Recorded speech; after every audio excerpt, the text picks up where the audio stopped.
India പോലത്തെ ഒരു രാജ്യത്ത് ഒരാളുടെ മേൽ ആരോപിക്കാവുന്ന ഏറ്റവും വലിയ ആരോപണം വർഗീയതയാണെന്നാണ് ഞാൻ വിചാരിക്കുന്നത്. എനിക്ക് ഒരുപാട് ആരോപണങ്ങളൊക്കെ എൻ്റെ പേരിൽ അഴിമതി ആരോപണം വന്നു, ഞാൻ കോടതിയിൽ പോയിട്ട് അതൊന്നും എന്നെ അങ്ങനെ വിഷമിപ്പിച്ചിട്ടില്ല.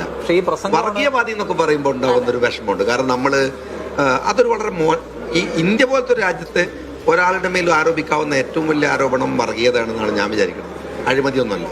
അഴിമതിയേക്കാൾ ഭീകരമാണ് വർഗീയത എന്ന് പറയുന്നത്. ഞാൻ വളരെ സുതാര്യമായി ജീവിക്കുന്നു. എൻ്റെ നിലപാടുകൾ കൃത്യമായിട്ട് പറയും. കമ്മ്യൂണിറ്റിക്ക് അകത്താണ് നിന്നുള്ള ആരോപണങ്ങൾ എതിർപ്പിൻ്റെ പേരിലാണ് എനിക്ക് 18 വർഷമായിട്ട് പോലീസ് പ്രൊട്ടക്ഷൻ തന്നുകൊടുക്കുന്നത്. ഒരുപക്ഷെ കേരളത്തിലെ യുവജന പ്രസ്ഥാന രംഗത്ത് പ്രവർത്തിക്കുമ്പോൾ പോലീസിൻ്റെ പ്രൊട്ടക്ഷൻ ഒരു പ്രോട്ടോക്കോളും ഇല്ലാതെ കിട്ടിയ ഒരാൾ ഞാനാണ്. 18 വർഷമായി. ഇപ്പോൾ ഇവരൊക്കെ മന്ത്രിമാരായപ്പോൾക്ക് ഗവൺമെന്റ്മാരെ എക്സ്ട്രാ വെക്കണം. എനിക്ക് ഓൾറെഡി ഇതുമായിട്ടാണ് വന്നത്. അപ്പോൾ ലാഭമുണ്ട്. അപ്പോൾ ഞാൻ പറയണത് എന്താ വെച്ചാൽ അതില് അങ്ങനെ കമ്മ്യൂണിറ്റിക്ക് അകത്ത് അപ്പം ഞാൻ കുമ്മനം ഷാജിയായിരുന്നു. അത് കഴിഞ്ഞ് പെട്ടെന്ന് ഞാനൊരു ഭീകരനായിട്ടുള്ള ഒരു താലിബാൻ ഷാജിയായിട്ട് മാറി. അപ്പൊ അതിന് സങ്കടകരാണ്. അങ്ങനെ അല്ല നമ്മൾ രാഷ്ട്രീയത്തെ നേരിടേണ്ടതെന്നാണ് ഞാൻ വിചാരിക്കുന്നത്. KM ഷാജിയെ വീഴ്ത്താന് ഒരുപാട് പണികൾ എടുത്തു നോക്കി. അയാളെ വേട്ടയാടി എന്ന് പറഞ്ഞാൽ പിണറായി വിജയൻ അയാളുടെ അധികാരം ഉപയോഗിച്ചുകൊണ്ട് കള്ളക്കേസുകൾക്ക് മുകളിൽ കള്ളക്കേസുകൾ എടുത്ത് അയാളെ വേട്ടയാടി, അയാളെ കുടുംബത്തെ വേട്ടയാടി, അയാളുടെ വീടുകളിൽ റെയ്ഡ് നടത്തി, അയാളുടെ വീടുകളിൽ ഉണ്ടായിരുന്ന പണം എടുത്തുകൊണ്ടുപോയി. അവസാനം കോടതിയിൽ നിന്ന് ആ പണമടക്കം എടുത്തുകൊണ്ടുപോയ പണമടക്കം തിരിച്ചു വാങ്ങിയിട്ടാണ് ഈ മനുഷ്യൻ ഇന്ന് കേരളത്തിൻ്റെ മന്ത്രിക്കസേരയിലിരിക്കുന്നത്. അല്ലേ? മത്സരിപ്പിക്കാതിരിക്കാൻ വേണ്ടിയുള്ള എല്ലാ ശ്രമങ്ങളും നടത്തി. അതും കോടതിയിൽ ചെന്ന് നേരിട്ട് കോടതി നൽകിയ അനുവാദത്തിൻ്റെ പിൻബലത്തിൽ മത്സരിച്ചു. അല്ലേ? ഷാജിയെ അത് CPM-ന്റെ കാലാകാലങ്ങളായിട്ടുള്ള ഒരു നേച്ചറാ. ഒരു മനുഷ്യനെ രാഷ്ട്രീയപരമായി നേരിടാൻ കഴിയാതെ വന്നു കഴിഞ്ഞാൽ പിന്നെ അടുത്ത ഘട്ടം ആ മനുഷ്യനെ വ്യക്തിപരമായിട്ട് എങ്ങനെ അടിച്ചമർത്താമെന്നുള്ളതാ. ആ മനുഷ്യനെ പാടെ എങ്ങനെ ഇല്ലാതെയാക്കാം. രാഷ്ട്രീയമായിട്ട് നേരിടുന്നതിന് എന്താ പ്രശ്നം? രാഷ്ട്രീയപരമായി നേരിട്ടാൽ ആ മനുഷ്യനെ രാഷ്ട്രീയപരമായിട്ട് ഇപ്പോൾ തെരഞ്ഞെടുപ്പിലൊക്കെ തോൽപ്പിക്കണം. അതിന് സാധിക്കാതെ വന്നു കഴിഞ്ഞാൽ പിന്നെ അടുത്തത് ആ മനുഷ്യനെ വ്യക്തിപരമായിട്ട് തെരഞ്ഞെടുപ്പ് രംഗത്തേക്ക് പോലും വരാൻ പറ്റാത്ത രീതിയിൽ എങ്ങനെ തകർത്ത് കളയാം. ഇതിൻ്റെ 2 ഉദാഹരണങ്ങളാണ് നമ്മുടെ മുന്നിലുള്ളത്. ഒന്ന്, KM ഷാജിയെ നേരിട്ടത് അത്രമാത്രം ഭീകരമായ വേട്ടയാടലായിരുന്നു. അയാളെയും അയാളെ കുടുംബത്തെയും അടക്കം വീടുകളിൽ റെയ്ഡ് നടത്തി. വീടുകളിൽ ഉണ്ടായിരുന്ന ഇപ്പം എല്ലാവരുടെ വീട്ടിലും പണം ഉണ്ടാവും. അവരവരുടെ കുടുംബത്തിൻ്റെ സുരക്ഷിതത്തിന് വേണ്ടിയിട്ട് മാറ്റിവെച്ച പണങ്ങളുണ്ടാകും. ആ പണമടക്കം എടുത്തു കൊണ്ടുപോയിട്ട്, അല്ലേ, നിങ്ങളൊന്ന് ആലോചിച്ച് നോക്ക്, കള്ളപ്പണമാണ് എന്ന് പറഞ്ഞിട്ട് പണം കൊണ്ടുപോയി, വീട്ടിലുണ്ടായിരുന്ന പണം എടുത്തുകൊണ്ടുപോയി. എന്നിട്ട് എന്താ ഉണ്ടായേ? എന്നിട്ട് ഇതേ ഷാജി ആ കൊണ്ടുപോയ അതേ പണം കോടതിയിൽ പോയിട്ട് തിരിച്ചു മേടിക്കുകയാണ്. ഈ രാജ്യത്തെ ചരിത്രത്തിൽ ആർക്കാ അങ്ങനെ മേടിക്കാൻ പറ്റിയിട്ടില്ല? നിങ്ങളൊന്ന് ആലോചിച്ച് നോക്ക്. അങ്ങനെ ഒരു കേസ് സാധാരണഗതിയിൽ കുറേ കള്ളപ്പണങ്ങൾ പലയിടത്തു നിന്നും പിടിക്കപ്പെട്ടിട്ടുണ്ട്. ഇതൊക്കെ തിരിച്ചു വാങ്ങിയ ചരിത്രം രാജ്യത്തിൻ്റെ ഈ പറയുന്ന ചരിത്രത്തിൽ എവിടെയാണ് ഉണ്ടായിട്ടുള്ളത്? രാജ്യത്തുണ്ടായിട്ടുള്ളത് എവിടെയാ? എന്നാൽ ഷാജി അത് വാങ്ങിയിട്ടുണ്ട്, തിരിച്ചു വാങ്ങിയിട്ടുണ്ട്. കേസുകളൊക്കെ അയാൾ കോടതിയിൽ പോയി നേരിട്ടിട്ടുണ്ട്. ഏറ്റവും അവസാനം നികേഷ് കുമാർ മത്സരിപ്പിക്കാതിരിക്കാൻ, ഷാജി മത്സരിക്കുന്നത് തടയാൻ, ഷാജി മത്സര രംഗത്തേക്ക് വരുന്നതിനെ പോലും തടയാൻ വേണ്ടിയുള്ള ശ്രമങ്ങൾ നടത്തിയിട്ടുണ്ട്. അല്ലെ? കേസ് കൊടുത്തിട്ട് മത്സരിച്ച് തോൽപ്പിക്കാനല്ല, മറിച്ച് അയാൾ മത്സരിക്കാതിരിക്കാൻ എന്തൊക്കെ ചെയ്യാൻ പറ്റും, അയാളൊരു സ്ഥാനാർത്ഥിയാവാതിരിക്കാൻ എന്തൊക്കെ ചെയ്യാൻ പറ്റും, അതൊക്കെ ചെയ്തിട്ടുണ്ട്. ഈ പറയുന്ന നികേഷ് കുമാർ, ഇവരുടെ മറ്റേ സൈബർ ആചാര്യൻ, ഇവർക്ക് മറ്റേ ബുദ്ധി പറഞ്ഞു കൊടുക്കുന്ന, ക്യാപ്സ്യൂള് പറഞ്ഞു കൊടുക്കുന്ന നികേഷ് കുമാർ ഉണ്ടല്ലോ, ആ നികേഷ് കുമാർ സുപ്രീം കോടതിയിൽ വരെ പോയിട്ടുണ്ട്. KM ഷാജി മത്സരിപ്പിക്കരുത്, മത്സരിക്കാൻ അനുവാദം കൊടുക്കരുത്, മത്സരത്തിൽ നിന്ന് തടയണം എന്ന് പറഞ്ഞുകൊണ്ട്. ഈ നിയമസഭാ തെരഞ്ഞെടുപ്പിൻ്റെ നോട്ടിഫിക്കേഷൻ വരുന്നതിൻ്റെ 2 ദിവസം മുമ്പാണ് KM ഷാജി മത്സരിക്കുന്നതിന് യാതൊരു തടസ്സവുമില്ല എന്നുള്ള സുപ്രീം കോടതിയുടെ ഓർഡറുമായിട്ട് വേങ്ങരയിൽ മത്സരിക്കാൻ എത്തുന്നത്. അപ്പം ഞാൻ പറയുന്നത്, അങ്ങനെ വരെ അത് എന്തുകൊണ്ടാണ്? ഇപ്പോൾ അങ്ങനെ വലിയ പ്രശ്നക്കാരനാണ്, എന്നാൽ പിന്നെ അവനെ മത്സരിച്ച് തോൽപ്പിക്കണം. എന്താ കാര്യം? അത് ബുദ്ധിമുട്ടാണ്, അങ്ങനെ നേരിടാൻ കഴിയില്ല. അതുകൊണ്ടാണല്ലോ കോടതിയിൽ പോയിട്ട് ഇയാൾ മത്സരിക്കുന്നത് തന്നെ തടയണമെന്ന് പറയുന്നത്. അത് ഞാൻ പറഞ്ഞില്ലേ, രണ്ടു പേരെയാണ് ഇവർ രാഷ്ട്രീയപരമായി എതിരിടാൻ കഴിയാതെ വരുമ്പോൾ ഈ അടുത്ത കാലത്ത് നമ്മൾ കണ്ട 2 വേട്ടയാടലുകൾ. ഒന്ന് KM ഷാജിക്കെതിരെ നടന്നതാണ്. KM ഷാജിക്കെതിരെ വലിയ വേട്ട നടന്നിട്ടുണ്ടായിരുന്നു. അത് പിന്നെ ഈ പെണ്ണ് കേസ് അല്ലാത്തത് കൊണ്ട് വലിയ ചർച്ചയൊന്നും ആയിട്ടില്ല എന്നുള്ളൂ. മനസ്സിലായില്ലേ? ഷാജിയെ വർഗീയ, അതങ്ങനെയാണ്. CPM നിങ്ങൾ നോക്കൂ, ഇപ്പൊ ഞാൻ പറഞ്ഞല്ലേ, ഈ 2 പേരിൽ രണ്ടാമൻ രാഹുൽ മാങ്കൂട്ട, അയാൾക്കെതിരെ നടത്തിയത് പെണ്ണ് കേസാ. മനസ്സിലായില്ലേ? ഷാജിയെ വർഗീയവാദിയാക്കി, അഴിമതിക്കാരനാക്കി, കള്ളപ്പണത്തിന്റെ ഉടമസ്ഥനാക്കി, അങ്ങനെ പലതുമാക്കിയിട്ട് കേസുകൾക്ക് മേലെ കേസുകളും കോടതിക്ക് മുകളിൽ കോടതിയും ഒക്കെ ആയിരുന്നു. അത് രാഹുൽ മാങ്കൂട്ടം മറ്റൊരു വ്യക്തിയാണ്. ഈ പറയുന്ന രാഷ്ട്രീയപരമായി നേരിടാൻ കഴിയാതെ വരുമ്പോൾ ആ വ്യക്തിയെ പെണ്ണ് കേസിൽപ്പെടുത്തുക. ഇത് രണ്ടും എന്താ സംഭവം? ആ വ്യക്തിഹത്യ നടത്തുക, ആ വ്യക്തിയുടെ ക്രെഡിബിലിറ്റിയെ തകർക്കുക എന്നുള്ളതാ, ആ വ്യക്തിയുടെ ഇന്റഗ്രിറ്റിയെ തകർക്കുക എന്നുള്ളതാണ്. അതാണ് ചെയ്തത്. മനസ്സിലായില്ലേ? മറ്റൊരു വിധത്തില് ഷാജിയെ വർഗീയവാദിയാക്കുക, അത് ഭയങ്കര എളുപ്പമുള്ള കാര്യമാണ്. ഇപ്പം നമ്മുടെ നാട്ടിൽ സ്വാഭാവികമായിട്ടും സംഘ് പരിവാർ ഈ മുസ്ലിം സമുദായത്തെ ഒന്നടങ്കം വർഗീയവാദിയാക്കുവാനുള്ള ശ്രമങ്ങൾ നടത്തുന്നുണ്ടല്ലോ. അപ്പം അതിനൊരു പിൻബലം ഉണ്ടാകും. അതാണ് ഷാജിയെ വർഗീയവാദിയാക്കുക. അത് തന്നെയാണ് ഇപ്പം മുസ്ലിം ലീഗിനെതിരെ പ്രയോഗിച്ചുകൊണ്ടിരിക്കുന്നത്. ഞാൻ ആദ്യമേ പറഞ്ഞു, ഈ മുസ്ലിം ലീഗിനെതിരെയും മലപ്പുറത്തിനെതിരെയും മലപ്പുറത്തെ ജനങ്ങൾക്കെതിരെയും വിഷം തുപ്പിത്തുടങ്ങിയത് CPM ആണ്. CPM തുടങ്ങി വെച്ചതാണിത്. CPMന്റെ പ്രൊഡക്റ്റാണ് അത്. കേരളത്തിൽ ഇപ്പോൾ സംഘ് പരിവാർ കൂടി ഏറ്റെടുക്കുന്നു എന്നുള്ളത്. കാരണം എന്താ? ഇപ്പം 2 പേരും പ്രതിപക്ഷത്താണ്. CPM പറയുന്നതിന് അതേ രീതിയിൽ ഇതിനെ തുടങ്ങി വെച്ചത് മലപ്പുറത്തിനെതിരെയുള്ള വിഷം തുപ്പല്, വിദ്വേഷത്തിന്റെ, വെറുപ്പിന്റെ വിഷവിത്തുകൾ പാകി തുടങ്ങിയതാരാ? പിണറായി വിജയനാണോ തുടക്കം? അല്ല, VS അച്യുതാനന്ദൻ തുടങ്ങി. അപ്പോ അത് കഴിഞ്ഞ കാലങ്ങളിൽ VS അച്യുതാനന്ദനിലൂടെ, പിണറായി വിജയനിലൂടെ, AK ബാലനിലൂടെ, വിജയരാഘവനിലൂടെ നമ്മൾ കണ്ടു അല്ലേ?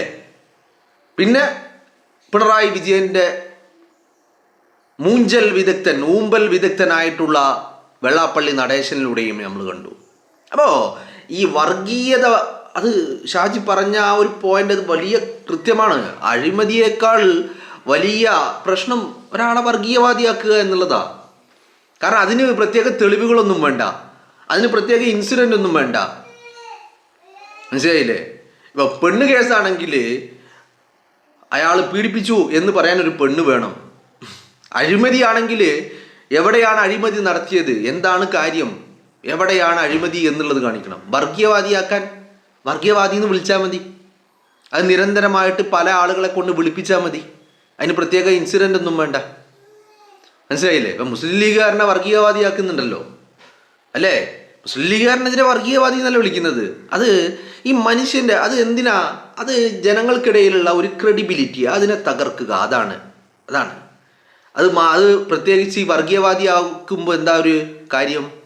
ഈ പറയുന്ന ഇതര മതസ്ഥർക്കിടയിൽ ആ മനുഷ്യനോട് വലിയ വെറുപ്പുണ്ടാക്കും സ്വാഭാവികമായിട്ടും. അതാണ് നടത്തിക്കൊണ്ടിരിക്കുന്നത്. മനസ്സിലായില്ലേ? ഞാൻ പറയുന്നത് കേരളം കണ്ട ഏറ്റവും വലിയ വർഗീയവാദി ആരാ? കേരളം ഇന്ന് വരെ കണ്ടതിൽ വെച്ച് ഏറ്റവും വലിയ വർഗീയവാദി വെള്ളാപ്പള്ളി നടേശനാ. വർഗീയവാദി എന്ന് പറഞ്ഞാൽ ഭൂലോക വർഗീയവാദി വെള്ളാപ്പള്ളി നടേശനാ. അതില് ഈ പിണറായി വിജയനുണ്ട്, AK ബാലനുണ്ട്, വിജയരാഘവനുണ്ട്, ഒക്കെ വർഗീയവാദികളാ. അപ്പോൾ അവര് ബാക്കിയുള്ളവരെ ചാപ്പയടിക്കുകയാണ്. ഇപ്പം ഞാൻ പറഞ്ഞു വന്നത് മറ്റൊന്നുമില്ല. നിങ്ങളൊന്ന് ആലോചിച്ച് നോക്ക്.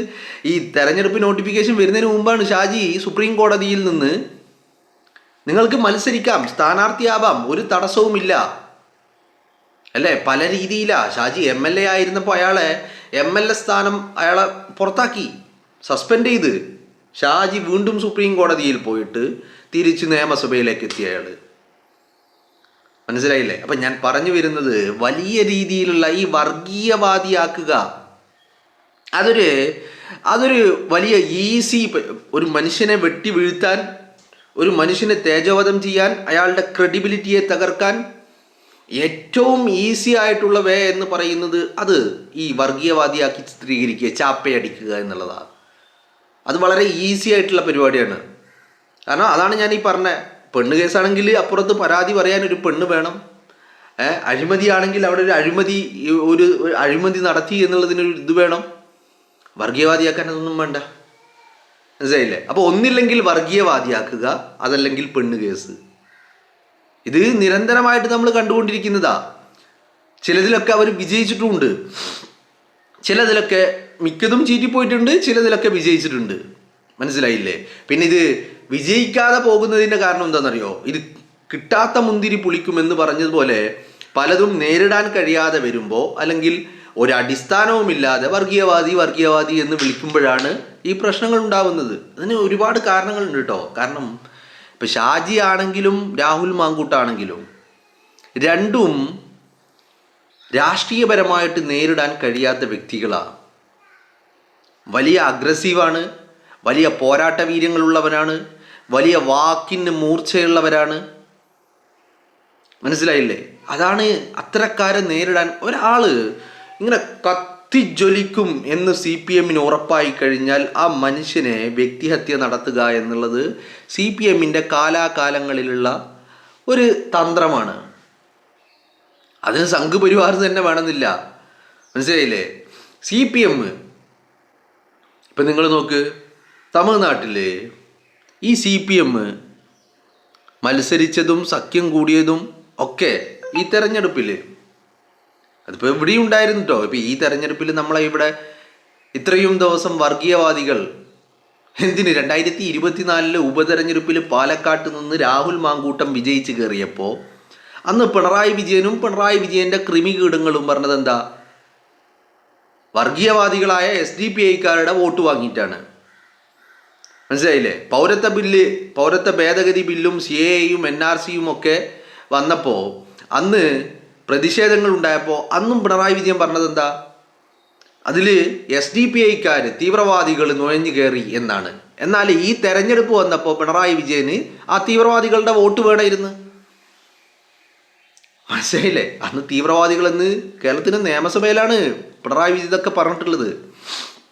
നിയമസഭാ റെക്കോർഡുകളിലുള്ള കാര്യമാണ്. അപ്പോൾ ആ തീവ്രവാദികളുടെ വോട്ട് പിണറായി വിജയന് വേണമായിരുന്നു. അപ്പം ഞാനിങ്ങനെ ആലോചിക്കുന്നത്, ഞാൻ പലപ്പോഴും ഇത് ആലോചിക്കാറുണ്ട് കേട്ടോ.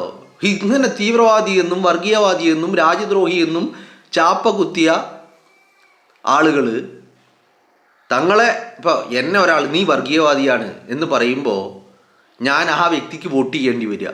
ഗതികേട് SDPIക്കാരൻ്റെ കാര്യം പറയുന്നത്.